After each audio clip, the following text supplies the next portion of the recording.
Okay, so the statement given to us is tartaric acid contains only carbon, hydrogen, and oxygen. A 1.7323 gram sample of tartaric acid was subjected to combustion analysis. 2.032 gram of CO2 and 0.6240 gram of H2O were collected. It has two parts. The first part asks us to find out the empirical formula of tartaric acid. So let's do the first part first. As the statement mentions, tartaric acid only contains carbon, hydrogen, and oxygen, and it was subjected to combustion analysis. So this question refers to week number 2 of the concept of combustion analysis in order to find out the molecular and empirical formulas of carbon, hydrogen, and oxygen containing compounds. So how we would approach this problem is, we are given the mass of CO2 produced and the mass of H2O produced. So using those two numbers, we can find out the moles of CO2 as well as the moles of H2O produced. Hence, it would eventually give us the moles of carbon and hydrogen in the compound. Okay, so let's find out those first. So using the mass of CO2, we would be finding out the moles of carbon first. The moles of carbon would be equal to the mass of CO2 divided by molar mass of CO2. So this quantity here is giving us the moles of CO2 produced, but what we need is moles of carbon. So to find out those, we would use the conversion factor. 1 mole of CO2 would contain 1 mole of carbon, so it would essentially be the same number. So dividing all those and converting into the moles of carbon, we would receive this number. So the mass of CO2 that was given in the statement, 2.032 grams, and the molar mass of CO2, that is 44.009 grams per mole. It gives us the number 0.04617237 moles of carbon. Similarly, solving for moles of hydrogen, it would be equal to mass of hydrogen produced divided by molar mass of hydrogen. Again, this quantity is giving us the moles of H2O produced. We would need to convert it into the moles of hydrogen. To do that, we would use the conversion factor again. 1 mole of H2O contains 2 moles of hydrogen because it is H2O. So putting in the values again, 0.6240 grams, that was again given to us in the statement, the mass of H2O produced, divided by molar mass of H2O, that is 18.0148 grams per mole. Converting it again to the moles of hydrogen, it gives us the number 0.06927637 moles of hydrogen. So far we have only got the moles of carbon and hydrogen, but as our statement mentions, it contains carbon, hydrogen, as well as oxygen. We still need to solve for oxygen. So how are we going to do that? We have solved for moles of carbon and hydrogen. What we can do is, we can find out the mass of carbon and the mass of hydrogen present in the compound. And we are also being given the mass of tartaric acid sample. So we can subtract those two from the total mass in order to find out the mass of oxygen present. So let's find out the mass of carbon and hydrogen present in the compound first. So using those moles, we would find out the mass of carbon. It would be equal to the moles of carbon present, that is 0.04617237 moles, into the molar mass of the compound, that is molar mass of the carbon, 12.011 grams per mole, giving us the mass 0.55457634 grams of carbon.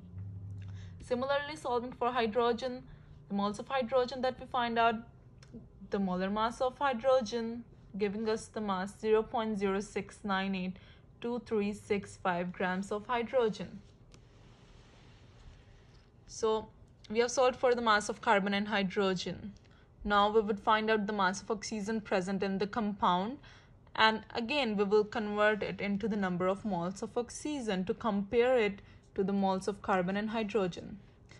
Mass of oxygen would be the total mass of tartaric acid sample given to us in the statement, that is 1.7323 grams, minus the mass of carbon, we just find out 0.5545764 grams, minus the mass of hydrogen 0.06982365 grams. Solving this, we will get the answer 1.1079001 grams of oxygen. Again, this is only the mass of oxygen present in the compound. We need to convert it into the moles of oxygen. So moles of oxygen is equal to the given mass divided by the molar mass.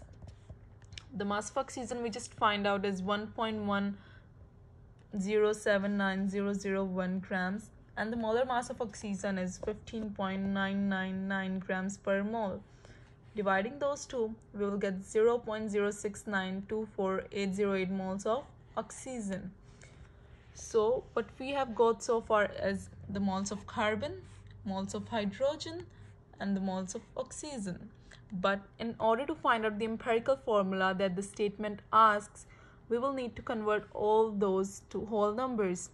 For that, we will first divide out all the mole numbers by the smallest number, that is 0.069248808 moles. This would roughly give us those numbers: 0.666 moles of carbon, approximately 1 mole of hydrogen, and 1 mole of oxygen. This is still not a whole number. For that, we will multiply all those by 3. That would give us whole numbers. 0.666 multiplied by 3 would give us roughly 2 moles of carbon. 1 mole into 3 moles of hydrogen, similarly 3 moles of oxygen. Hence, our empirical formula would contain 2 moles of carbon, 3 moles of hydrogen, and 3 moles of oxygen. Our empirical formula is thus C2H3O3. So, for the second part, it asks us to find out the molecular formula, and what we are given in the statement is, as a gas, tartaric acid has a density of 1.89 grams per liter at 0.692 bar pressure and 387 degrees Celsius. What is the molecular formula of tartaric acid? So, in order to find out the molecular formula, we would need to compare the molar mass of our empirical formula to the molar mass of the compound that is given to us in the statement. So, looking at the values given, we are given pressure, temperature, and density of the gas. We will need to use those to find out the molar mass. As we have pressure, temperature, and densities, this relates back to all the gas properties, especially the ideal gas law that we covered in week 3. According to the ideal gas law, PV is equal to nRT. However, this statement does not contain molar mass, so we would need to do a small derivation to find out the molar mass. So this can also be written as N, that is number of moles, is equal to pressure multiplied volume divided by our gas constant into temperature. Now, as we know, molar mass of the compound is the given mass divided by the number of moles.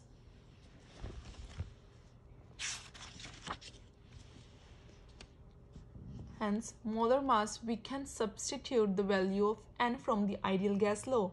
So mass divided by PV, and as it's PV by RT, so RT would go up there. So mRT divided by PV. As M by V portion of this formula is density, so substituting that, the molar mass of the compound becomes rho, that is density RT divided by pressure P. So what we are given in the statement is density is 1.89 grams per liter. So far so good. Temperature is 387 degrees Celsius.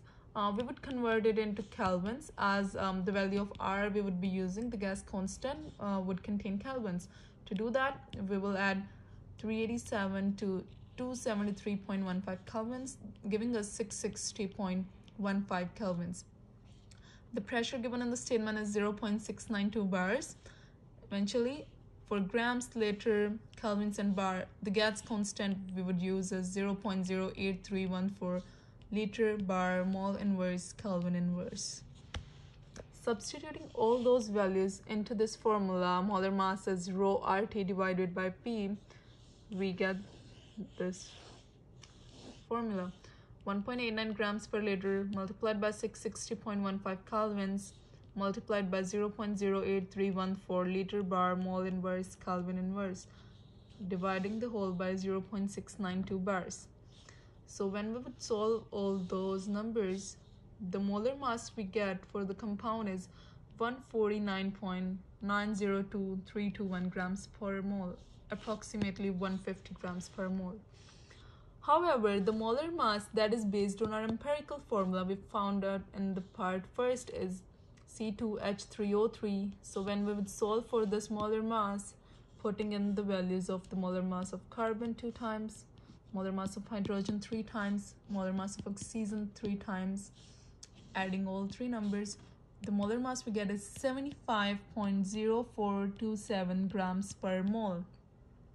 If we compare this molar mass dash, that is the molar mass from the empirical formula, to the actual molar mass, if we divide those two, the number we get is approximately equal to 2. Hence, the actual molar mass is 2 times the molar mass given by the empirical formula mm dash. This indicates that the molecular formula must be 2 times the empirical formula. So the moles we find out in the first part, they are actually double for the real compound.